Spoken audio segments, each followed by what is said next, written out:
आज के इस चौथे विश्लेषण में स्वागत है। आज हम सीधे उस सबसे बड़े और अहम पड़ाव पर बात करेंगे जब सुरक्षित और तय नियमों वाला स्कूली जीवन अचानक खत्म होता है और असली दुनिया शुरू होती है। मतलब सोचिए, एक दिन तक तो स्कूल की घंटी ये तय कर रही है कि कब पढ़ना है, कब खाना है और कब घर जाना है, और अगले ही दिन बूम, पूरी जिंदगी का ब्लूप्रिंट खुद तैयार करने की जिम्मेदारी कंधों पर आ गिरती है। ये सफर थ्रिलिंग तो बहुत है, पर सच कहें तो किसी बिना नक्शे वाले समंदर में उतरने जैसा डरावना भी है। चलिए इस सफर को थोड़ा डिकोड करते हैं और आसान बनाते हैं।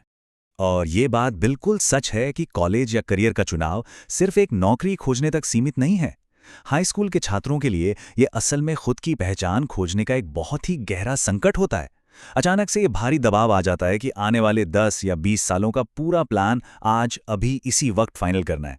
18 साल की उम्र में जब वीकेंड का प्लान भी ठीक से पता नहीं होता, तब पूरी जिंदगी का फैसला लेने का ये जो प्रेशर है ना, ये सच में किसी को भी सुन्न कर सकता है। इस घबराहट को समझना और इस मेंटल प्रेशर से बाहर आना बहुत जरूरी है। अब कॉलेज का फॉर्म भरते समय पेट में जो वो अजीब सी घबराहट होती है ना, उसका सबसे बड़ा कारण यही सवाल है कि क्या गलत रास्ता चुनने से सब कुछ खत्म हो जाएगा। और एक मजेदार लेकिन डरावना सच तो ये भी है कि आज हम जिन टेक्नोलॉजीज और जॉब्स की बात कर रहे हैं, उनमें से कई तो 5 साल पहले थे ही नहीं। तो ऐसे में ये डर बिल्कुल जायज और लॉजिकल है कि आज जो डिग्री चुनी जा रही है वो 4 साल बाद पूरी होने तक कहीं रद्दी का टुकड़ा तो नहीं बन जाएगी। ये डर सच में रातों की नींद उड़ा देता है। पीढ़ियों से एक बहुत ही घिसी-पिटी सलाह हवा में तैर रही है, अपने पैशन को फॉलो करो। सुनने में बहुत पोएटिक लगता है ना? लेकिन असल जिंदगी में यह बहुत ज़्यादा कंफ्यूज करने वाला होता है। अक्सर यह सलाह मदद करने के बजाय एनालिसिस पैरालिसिस पैदा कर देती है। मतलब इंसान बस सोचता ही रह जाता है कि कहीं गलत पैशन तो नहीं चुन लिया। इसीलिए इस पुरानी सोच को हटाकर एक नई, आधुनिक और कहीं ज़्यादा प्रैक्टिकल अप्रोच को अपनाने का वक्त आ गया है, जिसे हम रणनीतिक आत्मखोज या स्ट्रैटेजिक सेल्फ डिस्कवरी कह सकते हैं। ये सिर्फ हवा में तीर चलाने के बजाय अपने मजबूत पहलुओं को पहचानने और खुद को सही तरीके से नेविगेट करने का एक बहुत ही स्मार्ट तरीका है। और इसी स्मार्ट अप्रोच का सबसे मजबूत पिलर है फ्यूचर प्रूफिंग। ये वो कोर साइकोलॉजिकल माइंडसेट है जो अनिश्चितता के डर को बिल्कुल जड़ से खत्म कर देता है। इसका सीधा सा मतलब है भविष्य में आने वाले बदलावों का पहले से अंदाजा लगाना और खुद को ऐसे तैयार करना कि कोई भी झटका लगे तो उसका असर कम से कम हो। इसे ऐसे समझिए जैसे भूकंप वाले इलाके में घर बनाना। वहां कोई ये दुआ नहीं करता कि भूकंप कभी ना आए, बल्कि घर की नींव इतनी मजबूत बनाई जाती है कि वो बड़े से बड़ा झटका झेल जाए। करियर को भी ऐसे ही शॉक प्रूफ बनाना होता है, और यही डिग्री बेकार होने के डर का अचूक इलाज है। यहाँ एक रियल टॉक या कड़वा सच सुनिए। डिग्री के सर्टिफिकेट पर जो विषय का नाम बड़े बड़े अक्षरों में लिखा होता है ना, वो उतना मायने नहीं रखता। जी हाँ, असली चीज़ वो स्किल्स हैं जो उस पूरी पढ़ाई के दौरान सीखी जाती हैं। सब्जेक्ट्स बदल जाएंगे, इंडस्ट्रीज पूरी तरह से नई शक्ल ले लेंगी, लेकिन क्षमताएं हमेशा साथ रहेंगी। आज की दुनिया में कंपनियां किसी ऐसे इंसान को नहीं ढूंढ रही हैं जिसने सिर्फ किताबें रटी हों। उन्हें ऐसे लोग चाहिए जो प्रॉब्लम सॉल्व करना जानते हों, जिनकी सोच क्रिटिकल हो। यही वो असली ताकत है जो किसी को भी भीड़ से अलग करती है। तो फिर इन सब में अल्टीमेट मेटा स्किल कौन सी हुई? बहुत ही सिंपल है, सीखना कैसे है ये सीखना। दुनिया जिस रॉकेट की स्पीड से बदल रही है, उसमें नई चीजों को तेजी से पकड़ना और नए माहौल में तुरंत ढल जाना ही सबसे बड़ी सुपर पावर है। जैसे कुछ साल पहले तक आर्टिफिशियल इंटेलिजेंस या एआई सिर्फ साइंस फिक्शन फिल्मों में होता था, पर आज ये हर इंडस्ट्री की जान है।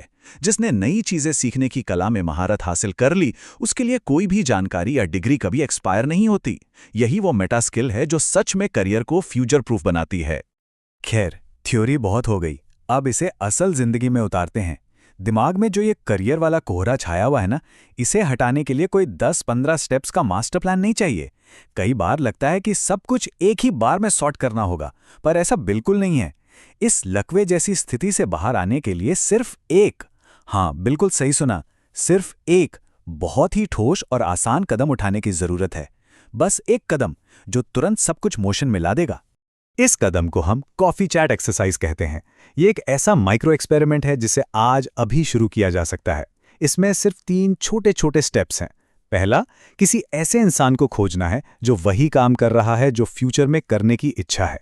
दूसरा, आज शाम 5 बजे से पहले उन्हें एक छोटा सा मैसेज ड्रॉप करना है। और तीसरा, उनसे सिर्फ 10 मिनट की एक छोटी सी जूम कॉल के लिए पूछना है, बस किसी बड़े कमिटमेंट या 4 साल की डिग्री में आंख बंद करके कूदने से पहले ये छोटा सा एक्सपेरिमेंट असलियत समझने के लिए एक गेम चेंजर साबित होता है। अब सोचने वाली बात है कि ये छोटा सा कदम इतना कारगर क्यों है। मनोवैज्ञानिक नज़रिए से देखें तो ये किसी जादू से कम नहीं है। किसी ऐसे इंसान से सीधे बात करना जो उस फील्ड में है, उन सारी डरावनी कल्पनाओं और भ्रम को एक झटके में तोड़ देता है। इसमें ना ज़्यादा टाइम लगता है, ना एनर्जी, मतलब रिस्क और कमिटमेंट बिल्कुल ज़ीरो। और सबसे बड़ी बात, ये इंसान को ख्याली पुलाव पकाने से रोककर असली दुनिया में नेटवर्किंग की ठोस शुरुआत करने का एक बहुत ही शानदार मौका देता है। इससे जो कॉन्फिडेंस और पॉजिटिव मोमेंटम मिलता है ना, वो कमाल का होता है। तो इस पूरे सफ़र में एक बहुत ही खूबसूरत बात हमेशा याद रखनी चाहिए। करियर कोई एक ऐसा दरवाज़ा नहीं है जिसके अंदर गए और बस बाहर आने का कोई रास्ता ही नहीं बचा। ये तो असल में अनगिनत गलियारों की एक लंबी सीरीज़ है। एक दरवाज़ा खुलता है, एक नया गलियारा सामने आता है और फिर वहाँ से कई और नए दरवाजे दिखने लगते हैं। पहला चुनाव कभी भी आखिरी चुनाव नहीं होता। इसलिए ज़िंदगी में एक ही बार में परफेक्ट फैसला लेने का दबाव लेना बिल्कुल बेकार है। आगे बढ़ने, मुड़ने और अपनी ज़रूरत के हिसाब से नया रास्ता चुनने की पूरी पावर हमारे ही पास है। लेकिन कहानी इतनी भी सिंपल नहीं है। जब असल में रास्ता चुनने की बारी आती है तो अक्सर एक बहुत ही इमोशनल और कॉम्प्लेक्स सिचुएशन खड़ी हो जाती है। क्या हो अगर माता पिता के सपने और उम्मीदें कुछ और हों और छात्र की अपनी मंजिल किसी बिल्कुल अलग दिशा में जा रही हो? ये एक बहुत ही गहरी कश्मकश है। इसके पीछे का मनोविज्ञान क्या है और इस पारिवारिक उलझन को बिना किसी को ठेस पहुंचाए कैसे सुलझाया जा सकता है, ये हम डिकोड करेंगे इस सीरीज के अपने 5वें विश्लेषण में। तब तक के लिए वो 10 मिनट की कॉफी चाट वाली एक्सरसाइज आज ही कंप्लीट करना मत भूलिएगा। मिलते हैं अगले विश्लेषण में।